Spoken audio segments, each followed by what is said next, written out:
Olá, estudantes. Meu nome é Silvia Maia, sou professora do curso de técnico de recursos humanos e estamos iniciando hoje a videoaula da primeira competência referente a cargos e salários. Vamos agora fazer a entrevista com a professora Andréa Pedrosa. Olá, estamos iniciando essa nova tarefa. É com muito prazer que nós vamos falar sobre esse assunto. Eu já trabalho há 30 anos nessa área. É uma área muito peculiar, muito detalhista. Precisamos que vocês tenham bastante consideração, bastante detalhamento nesses estudos, porque ela envolve todas as áreas da organização. Eu sou psicóloga de formação, como Silvia, e decidimos conversar para que vocês possam entender de uma maneira muito prática e muito tranquila tudo o que concerne a essa nossa área de cargos e salários. Isso. Andréa, qual seria a importância da implantação de cargos e salários dentro das organizações? Todas as empresas prescindem de uma remuneração, que a Venato, como vocês já estudaram, falam muito dessa questão da recompensa. Todo profissional precisa ter uma recompensa do serviço prestado, seja ele prestado em termos de qualificação enquanto trabalhador, seja ele prestado em termos de prestação de serviço como pessoa jurídica e até mesmo de cooperados e autônomos, que essa é uma realidade que hoje está no país. Então, os analistas de recursos humanos, toda a estrutura de recursos humanos precisa estar preparada para essa modalidade. Como iria se dar a diferença assim, de uma empresa pública para uma empresa privada, a implantação desse processo? A diferença básica, ela está referenciada à legislação. Tudo o que se possa fazer em termos legais vai ser feito tanto na empresa pública quanto na empresa privada. A diferença é que na empresa privada nós temos condições de desenvolver a qualificação para que o profissional ele tenha diferenças em crescimento. Na empresa pública, tudo tem que estar muito amarrado no plano de cargos e carreiras. Então, por exemplo, um professor, um guarda municipal, um policial civil, ele tem que ter passado por determinados procedimentos para que ele possa avançar no cargo e ter uma remuneração melhor. Então, imaginemos uma professora que ela tenha 20 anos de docência, ela vai ter gratificações, por exemplo, por estar assumindo cargos na área da administração escolar. Na área privada, nós não precisaríamos ter alguns elementos como nós temos na área pública. Por exemplo, na área dos militares, você sabe que você tem que fazer uma seleção e um soldado, ele não passa a comandante se ele não tiver a qualificação. Existe todo o encarreiramento. Essa é a diferença principal. Uhum. O cargo é diferente da função? É, totalmente diferente. Qual seria essa diferença? As funções, elas são, na verdade, as qualificações daquilo que o sujeito vai fazer, que ele vai praticar no dia a dia. Por exemplo, nós somos professoras. Então, o nosso cargo é o cargo de professor, mas as nossas funções são elaboração de aula, organização de questionários, organização de avaliações, organização de tarefas relacionadas ao suporte ao aluno. Essas são as nossas funções, né? Que é diferente do cargo. O cargo em si é o professor, é o docente, mas as funções elas se diferem de acordo com aquilo que você vai fazer. Tem professor, por exemplo, que trabalha na área de pesquisa. Ele não interage dando aulas, ele dá suporte nos momentos de pesquisa, principalmente nas universidades. No modelo tradicional de uma empresa, como é que se dá o cargo e salário? Ele se dá de uma forma bastante linear, é bastante fechado, bastante claro. existe todo um provisionamento muito fechado para que os cargos e os salários tenham uma base.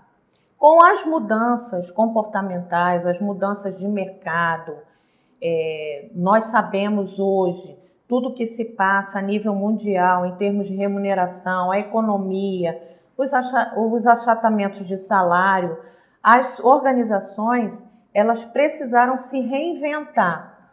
Então, nós praticamos hoje no mercado a remuneração, que é uma remuneração variável, que é uma remuneração diferenciada. A nivelação dos cargos e salários, ela não corresponde mais àquela postura fechada. Antigamente você entrava num banco, numa instituição financeira, você tinha que passar por um encarreiramento. E hoje você pode fazer um projeto trainee, em 2 anos você pode acessar um cargo de diretoria. Essa é a principal diferença, é você dar realmente ao ser humano, ao profissional, condições para que ele possa crescer e evoluir. E, obviamente, a empresa vai evoluir com isso também. Com certeza.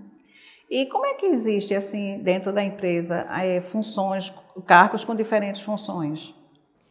Infelizmente, a maior parte das organizações, sejam elas pequenas ou de grande porte, públicas ou privadas, elas não têm esse cuidado, esse detalhamento.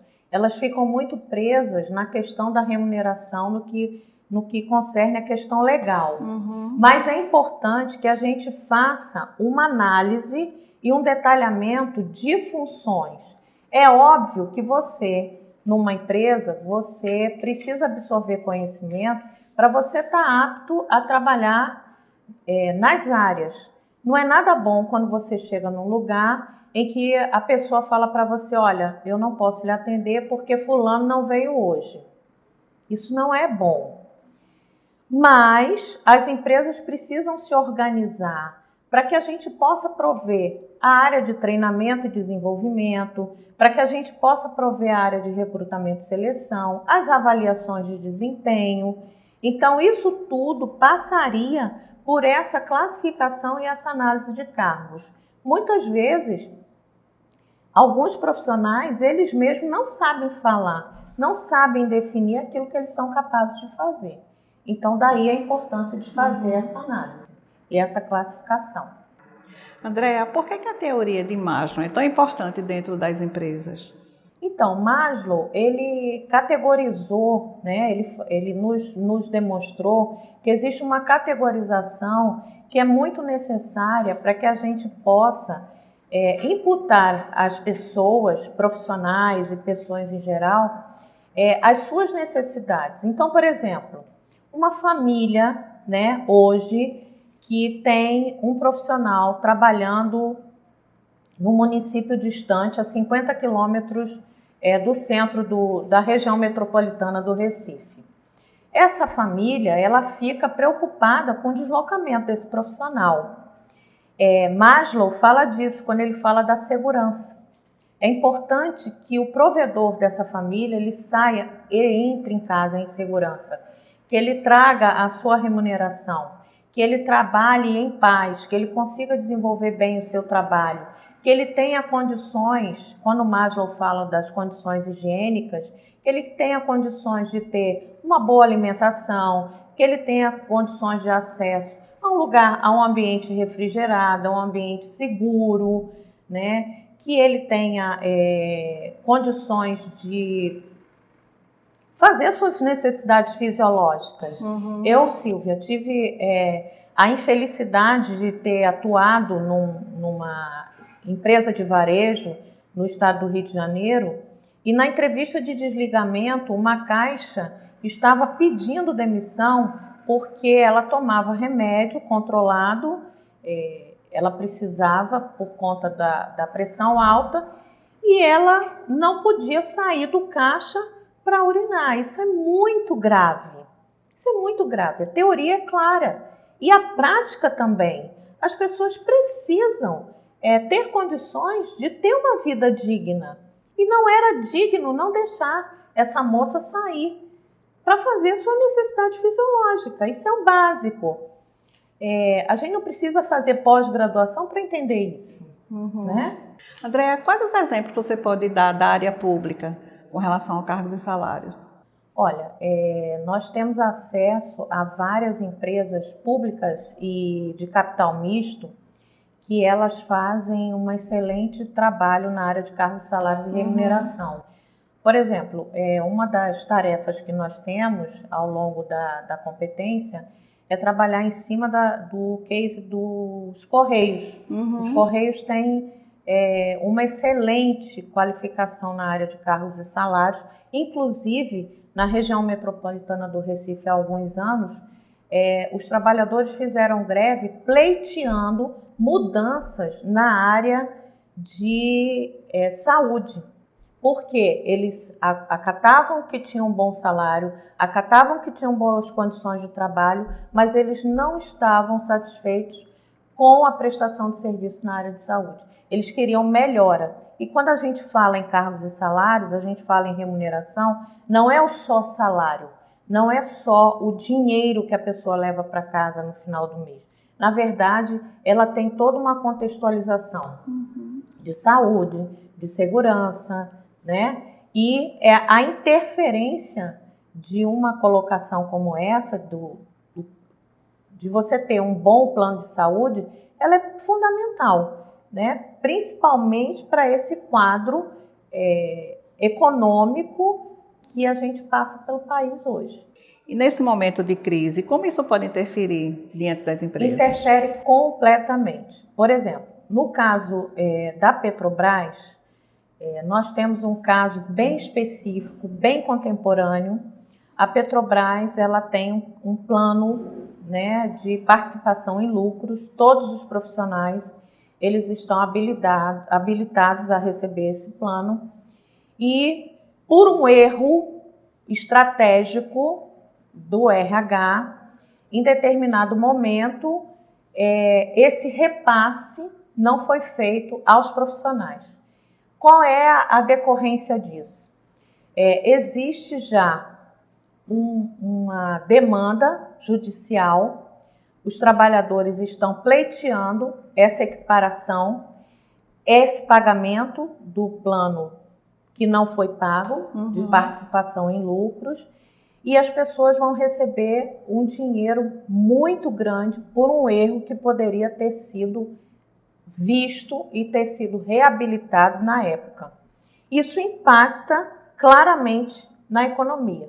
Um outro caso é que nós temos o salário mínimo vigente no país.